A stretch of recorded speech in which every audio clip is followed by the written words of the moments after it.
तो आप हैं बीकॉम ऑनर्स में या बीकॉम प्रोग्राम में, सेमेस्टर 1 के आप स्टूडेंट हैं। बट बिजनेस लॉ के बारे में आपको ये समझ में नहीं आता कि यार बिजनेस लॉ की प्रिपरेशन कैसे करनी है। देखने में तो ऐसा लगेगा अच्छा 4-5 ही यूनिट है, बड़ी आसानी से कर लेंगे आप बिजनेस लॉ की प्रिपरेशन तो। मगर एक्चुअल में जब आप बिजनेस लॉ की प्रिपरेशन करने बैठते हो ना भाई, तो बड़ी प्रॉब्लम आती है। कितने सारे केस लॉज हैं, कितने सारे सेक्शंस हैं, और पता है सबसे बड़ी दिक्कत क्या है? जो शब्द है ना वो बहुत ज्यादा टेक्निकल है। वो शब्द ऐसे नहीं है जो आप अपनी डेली लाइफ में इस्तेमाल करते हो। वो शब्द बहुत अलग हैं, बहुत ही डिफरेंट वर्ड इस्तेमाल होते हैं, लॉ की लैंग्वेज इस्तेमाल होती है जो बच्चों को समझ में ही नहीं आती है कि आखिर उसकी लॉ की लैंग्वेज को लर्न कैसे करें, और क्या वो लैंग्वेज पेपर में लिखनी जरूरी है, क्या मैं वो इंग्लिश नहीं लिख सकता हूँ जो मैं डेली यूज करता हूँ। इन सारी बातों के बारे में आज बात करने वाले हैं इस वीडियो के अंदर, इस क्लास के अंदर। और मैं आपको समझाऊंगा कौन कौन सी चीजें हैं जो बिजनेस लॉ के पेपर के लिए आपको ध्यान में रखनी है। प्लीज फॉलो जो मैं आपको बताऊंगा इस वीडियो के अंदर, बहुत काम आएंगे आपके, स्पेशली इस पेपर को आपको तैयार करने के लिए। और उसके अलावा कुछ और चीजें बताऊंगा वीडियो के एंड में जब हम चलेंगे, तो कुछ खास बातें हैं जो सिर्फ आज के लिए वैलिड होंगी, जो आज मैं आपको सिखाने वाला हूं, आज आपको बताने वाला हूं। ठीक है, उनको आपने फॉलो फॉलो जरूर करना है, फॉलो फॉलो करना है। हाँ चलो ठीक है। देखिए जी, अब आपका जो पेपर है ना बिजनेस लॉ का, ये पेपर एक टेक्निकल पेपर कहलाता है। टेक्निकल पेपर क्यों कहलाता है? क्योंकि इसमें टेक्निकल वर्ड्स हैं, इसमें कुछ अलग चीजें हैं, इसमें कानून की भाषा बोली जाती है, इसमें कानून के बारे में बात करी जाती है। अब क्या मैं जैसे अपने इंग्लिश के पेपर में चीजें लिखता हूं, क्या मैं वैसे लिख सकता हूं उसके अंदर?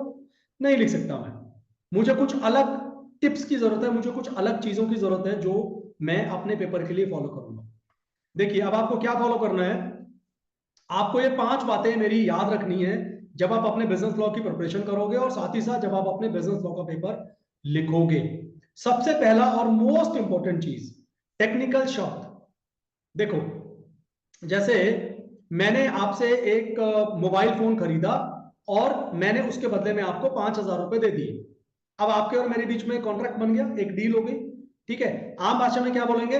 Purchase the mobile phone and paid for it rupees 5,000 rupees. ये तो एक बहुत ही जनरल सी इंग्लिश है। बट क्या यही इंग्लिश लॉ के पेपर में चलेगी? नहीं चलेगी, आपके नंबर कम करवा देगी इंग्लिश। रेदर आपको जब लॉ में ये चीज लिखनी है तो आप कैसे लिखोगे? Paid rupees 5,000 in consideration of phone bot.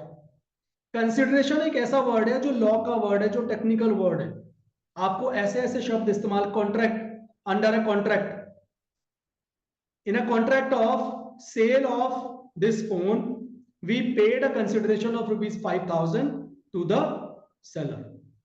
तो मैंने 2 वर्ड यूज करे, मैंने बोला कंसिडरेशन, मैंने बोला कॉन्ट्रैक्ट। इसको और थोड़ा सा और अच्छा बनाया जा सकता है, as per the contract act या as per the sale of goods act. तो आपको ना टेक्निकल शब्दों का इस्तेमाल करना पड़ेगा जब आपको अपने आंसर को लिखना है। इसलिए when you are learning your business law topics, जो मैं भी अपने कोर्स में आपको सिखाता हूं। अच्छा, मैं आपको एक बात तो बताना भूल ही गया, हमारा आज ही क्रैश कोर्स स्टार्ट हो रहा है बिजनेस लॉ का, जिसमें हम पूरा की पूरा कोर्स भी कवर करेंगे। ठीक है, लाइव क्लासेस होती हैं, हमारी एप्लीकेशन आप डाउनलोड कर लेना। साथ ही साथ उस क्रैश कोर्स के अंदर मैं आपको सारे टॉपिक्स के नोट्स भी प्रोवाइड करूंगा। और आज बड़ा ना स्पेशल ऑफर है उस क्रैश कोर्स के ऊपर भी और नोट्स के ऊपर भी, थोड़ी देर में आपको उसके बारे में भी बताऊंगा मैं।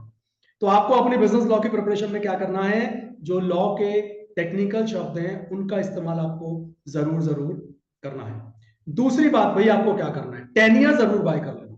मैंने ग्रुप में काफी बार पोस्ट किया है टेनियर का लिंक, चाहे आप ऑनर्स में हो चाहे आप प्रोग्राम में हो, आपको टेनियर जरूर बाय करना है। वहां पर आपको पास्ट ईयर के पेपर्स मिलेंगे जिनको आपने प्रैक्टिस करना है। ठीक है, अच्छा पास्ट ईयर के पेपर के अंदर ना आपको बहुत सारे केस लॉज मिलेंगे। अब केस लॉ में पता है क्या दिक्कत होती है, ये बड़ा ध्यान से सुनना ये पॉइंट भी। केस लॉ में ना अक्सर पार्टीज के नाम होते हैं, जैसे party A versus party B. अब इतने सारे केस लॉ हैं, क्या मैं सबका नाम याद कर सकता हूं? नहीं कर सकता।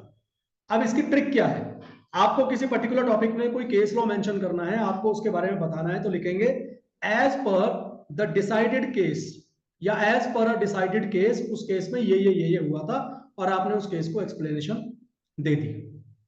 केस लॉ याद है, उसका नाम याद है अच्छे से, बहुत बढ़िया बात है।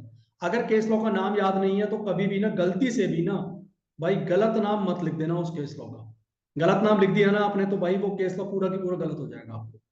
तो केस लॉ के क्वेश्चंस भी आते हैं अलग से, जिसमें एक नॉर्मल केस तो दिया होता है, ए ने बी को अपनी साइकिल बेची और बाद में बी ने पैसे देने से मना कर दिया, तो बताओ उसमें क्या होगा या इसमें क्या मिसिंग है। इस टाइप के भी क्वेश्चंस आपके बनते हैं। हमारा जो पूरा के पूरा कोर्स है ना, उसके अंदर मेरे जो नोट्स भी है, इनफैक्ट उसके अंदर मैंने बहुत सारे केस लॉ डाले हुए हैं, बहुत सारी सिचुएशंस डाली हुई हैं, जिससे आपको टॉपिक बहुत बढ़िया तरीके से समझ में आ जाए। तो आज शाम को जो क्लास शुरू हुई है ना बिजनेस लॉ की, उसको बिल्कुल भी मिस मत करिएगा। ठीक है, उसके बाद बात करते हैं explanation as per your marks. आपका जो क्वेश्चन आ गया, सपोज आ गया, आपसे पूछ लिया what is a contract act and what are the elements of a contract. अब ये क्वेश्चन आ गया आपका 15 नंबर का। अब क्या मैं हेडिंग बनाऊं, मैंने लिखा जी कैपेसिटी ऑफ द पार्टीज, और मैं उसके नीचे 2 लाइनें लिख के आ जाऊं, काम चल जाएगा? नहीं चलेगा। आप अब 11th या 12th क्लास के बच्चे नहीं रहे हो, आप बड़े हो गए हो, है ना। अब आपको अपने मार्क्स के हिसाब से आंसर को भी बड़ा करना पड़ेगा। तो ऐसी गलती मत करिएगा कि आप बहुत ही छोटे छोटे आंसर वहां लिख कर आ जाएं, भाई नंबर नहीं मिलेंगे आपको। 15 नंबर का या 18 नंबर के क्वेश्चन का पता है क्या मतलब होता है? 4 से 5 पेज आपको भरने पड़ेंगे, तब जाकर आप उम्मीद करना कि मैं पास हो जाऊंगा। ठीक है, तो ग्रेजुएशन में हो आप, तो ग्रेजुएशन लेवल के हिसाब से आपको अपनी प्रेजेंटेशन देनी है, अपने अपना जो पेपर में आपके जो वर्ड्स हैं, आपकी जो लेंथ है उस आंसर की, वो आपको बनानी पड़ेगी। Be very careful about this. I have seen students, मैं पेपर तो पूरा करके आया जी बट मैं ना फेल हो गया। अरे भाई लिख के नहीं आया कुछ भी, या आप रेलिवेंट लिख के नहीं आए जो आपसे पूछा था, है ना। तो बिजनेस लॉ में स्पेशली आपको चीज ध्यान रखनी है, जितने मार्क्स का आपका क्वेश्चन आपसे पूछा गया है ना, प्लीज उसके हिसाब से ही अपने मार्क्स को, अपनी एक्सप्लेनेशन को आपने देना है। नहीं तो भाई फिर गड़बड़ सहने के लिए ना आप तैयार हो जाना। और सारा पेपर अटेम्प्ट करना है, मतलब कि सारे क्वेश्चन आपको जरूर लिखने हैं। अब एक खास बात बिजनेस लॉ की, जब आप प्रिपरेशन करेंगे, सेक्शंस होते हैं, section 2, sub section 3, section 19, section 18, ऐसे करके बहुत सारे सेक्शंस हैं। और हमारे पास क्या क्या है, आपको इसके अंदर एलएलपी पढ़ना है, आपको इसके अंदर सेल ऑफ गुड्स एक्ट पढ़ना है, आपको इसके अंदर पूरा की पूरा कॉन्ट्रैक्ट एक्ट पढ़ना है। और कॉन्ट्रैक्ट एक्ट सबसे बड़ा है इन तीनों के अंदर, ये सारे आपको पढ़ने हैं। अब सब में इतने सारे सेक्शंस हैं, क्या सारे सेक्शन याद कर सकते हो? भाई मुझे तो लगता है थोड़ा सा मुश्किल है सारे के सारे सेक्शंस याद करना।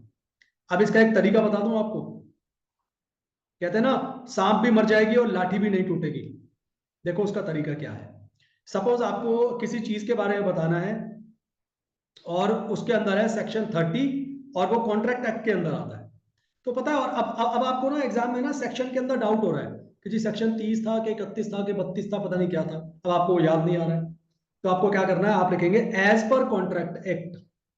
सेक्शन मत मेंशन करिए, लिखिए एज पर कॉन्ट्रैक्ट एक्ट, या as per sale of goods act, या एज पर एलएलपी एक्ट, जो भी आपका एक्ट है उसके अंदर सिर्फ इतना लिख दीजिए और अपना आंसर शुरू कर दीजिए। एज पर कॉन्ट्रैक्ट एक्ट ये चीजें उसके अंदर बोली गई हैं और ये उसके अंदर होता है, बस। तो ऐसा जब आप कर दोगे ना, तो आपका काम बन जाएगा। सेक्शन कभी भी गलत नहीं लिखना चाहिए।